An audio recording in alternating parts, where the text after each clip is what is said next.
So let's discuss about UPSC CMS previous year's question. So there was this question: a 30-year-old road traffic accident victim is being taken up for emergency laparotomy for hemoperineum and suspected multi-organ trauma. Which one of the following will be an indication performing damage control surgery?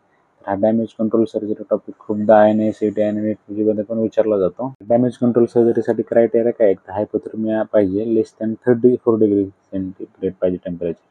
Acidosis असेल तर pH 7.2 पेक्षा कमी पाहिजे, Serum लॅक्टेटची level 5 मोल पर लिटरपेक्षा जास्त पाहिजे, किंवा कोअग्युलोपॅथी present पाहिजे, किंवा blood pressure less than 70 mmHg पाहिजे, किंवा ट्रान्सफ्युजन अप्रोच 15 युनिटपर्यंत झालं पाहिजे ट्रान्सफ्युजन, किंवा 7 काही इंजुरी सिव्हिरिटी स्कोर 36 पेक्षा जास्त पाहिजे. बघितलं क्वेश्चनमध्ये तर blood pressure less than 100 mmHg नाही, 70चा cut off. Acidosis with pH 7.32 7.2चा कट ऑफ आहे. हायपोथर्मिया लेस दॅन 36 डिग्री नाही, 34चा कट ऑफ आहे.